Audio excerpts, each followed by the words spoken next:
Hey everybody, Anish here, career coach of the Fiercely Ambitious. Back at you today with a video on a major career concern that pops up, which is how do I avoid getting gigged to death? Here's what I mean. You're out there, you've been spending years building up qualifications, building up history, building up experience, and you got a piece here, and you got some consulting work here, you got some full-time work here, but that wasn't really long enough, and now you're supplementing with this, and before you know it, you're spinning yourself around in wheels over and over again, just trying to somehow maintain, but real progress, real upwards motion is not happening. You're just spinning more plates than you ever thought you could handle. We've all been there. I remember in my years as a journalist, there was one year in particular I remember very clearly, okay? The whole year I was just freelancing. The whole year hustling for editors, attention, pitching, doing assignments, turning them in, getting revisions, turning them back. I made a grand total of, I'm not exaggerating, $12,000 for the year. But I had never worked harder in my life.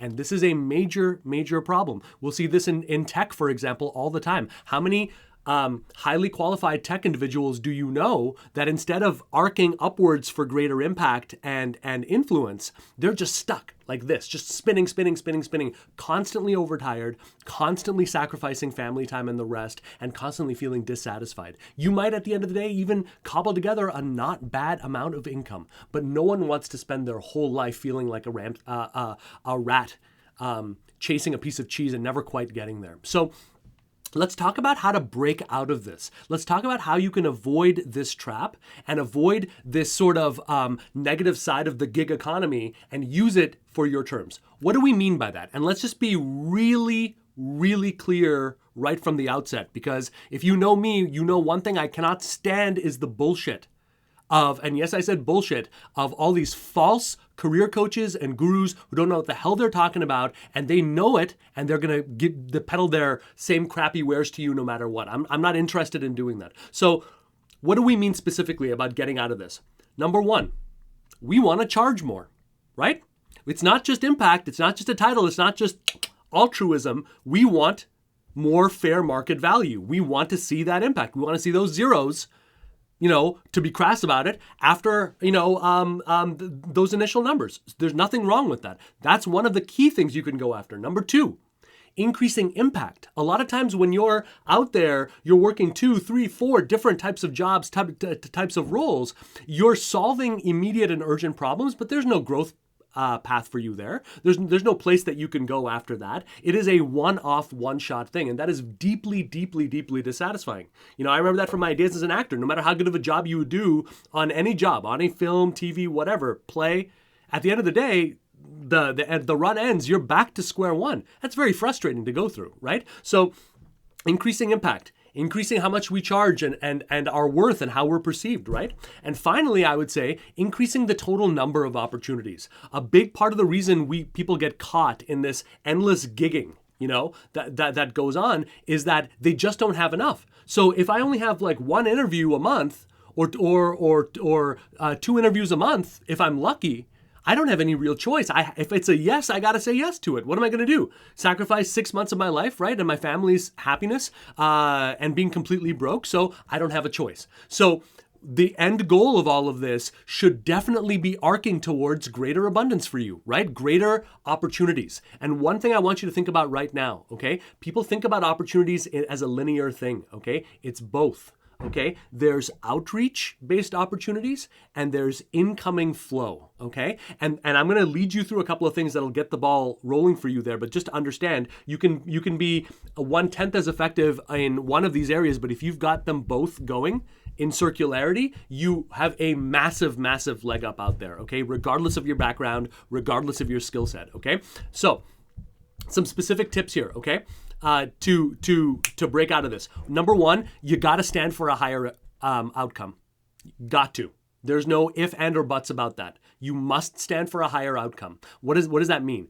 I'm a project manager. I'm a senior project manager. You'll only ever get short-term projects if you're lucky. Okay? If you stand for something more, if you say, okay, here's what I do. I work with businesses to help them restructure and rethink their entire approach end to end to projects and programs so that they can dynamically scale, save resources, etc. Now I've got something, right? So I want to ask you, what is the outcome that you deliver? Don't talk to me about skill set. Don't talk to me about your years of experience. I couldn't care less about that.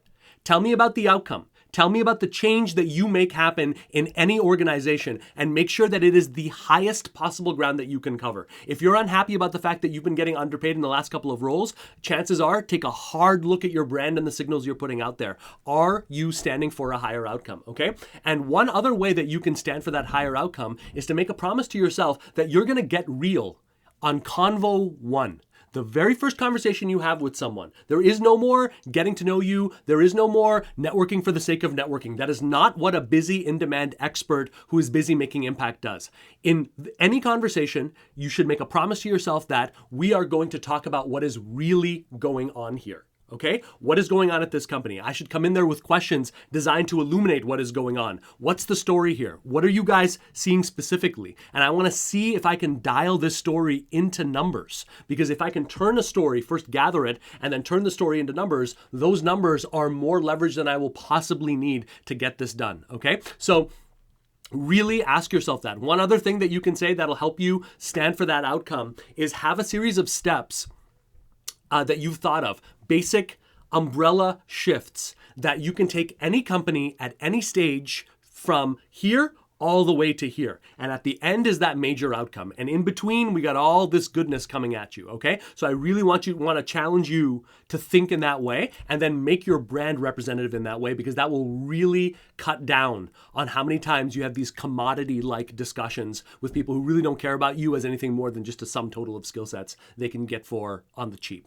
Okay, the next one, okay?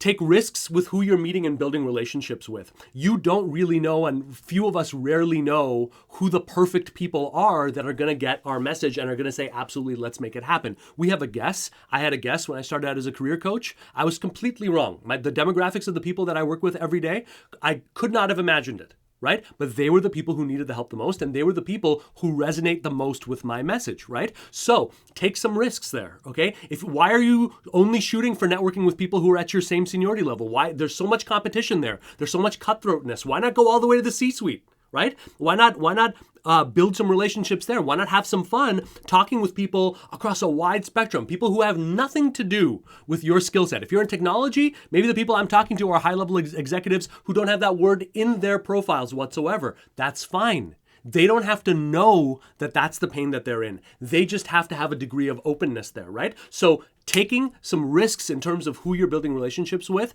specifically thinking high level and thinking diversifying targets until I can find those micro targets within companies that are really, really feeling the pain. And no, I don't mean hiring people and HR people. That's just fear-based nonsense, okay? Think about the high level people who are feeling the pain, okay? Specifically the pain of the higher outcome that you've developed earlier, okay? Finally, provide insane value on self-owned channels. And that's not a hyper complicated thing to do, okay? If I have a LinkedIn account, I can post, a couple of posts every week, standing for the mission, sharing my learning journey. If you're spending an hour or two learning and keeping up to date, why not get inspired for posts? Put those out there, right?